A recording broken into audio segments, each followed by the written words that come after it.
Napuyat ang popstar 18's P-pop at OPM fans sa online world nitong Miyerkules. Talaga namang inabangan nila ang bigating collaboration ni Sara Geronimo at SB19. Alas 12 kasi ng umaga ang release ng kantang Umaaligid, the first collab song ni Sara G at SB19, at 12 noon naman inilabas ang music film ng nasabing trending song. Madaling araw pa lang ng Wednesday ay trending na agad ang higanting song collab ng dalawang OPM royalties. Habang isinusulat ito ay number 1 na agad ito sa iTunes Speech Chart. Hindi lang sa Pinas tinangkilik ang Umaaligid pati sa ibang bansa. Ilang oras pa lang matapos itong i-release ay nakupo agad nito ang pangatlong spot sa iTunes All Genre Song Chart sa Hong Kong, pataas pa ng pataas maging sa ibang karatig bansa. Maraming ang fan ni Sara G, Stella Ajero, Pablo Nasa, Josh Colin Santos, Ken Sosun at Dustin Didios ang isinantabi muna ang kanilang pananghalian para tutukan ng official music films ng Umaaligid.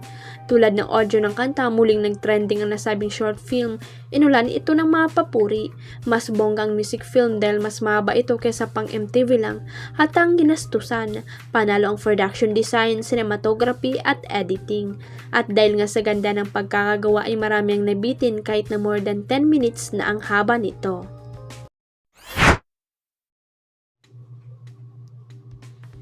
Binigyan ng kulay at kahulugan ng fans at netizen ang pag-follow ni Nadine Lusty sa Instagram account ni Enrique. Mukha nga raw may nilulutong collab project ang dalawa. Bet na bet kasi ng solid fans ni Nadine na makasama ng idol nila si Enrique sa isang pelikula o serye. Pero habang isinusulat ito ay hindi pa rin nakafollow back si Ken sa IG ng actress. Ang tambalang Nadine Enrique nga ba ang pantapat sa partnership noon ni Liza at James Reid bilang talent at manager sa Careless Music? Nawalay na rin naman dahil umalis na si Liza rito. Sakto nga raw ito dahil kung may napapabalitang tambalan sina Catherine at James para sa isang malaking serye, sana may Nadine at Enrique rin daw.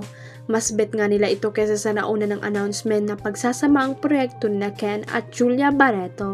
Abangers at hopya na nga ang mga fan na sana matuloy ang tambalang Enrique at Nadine.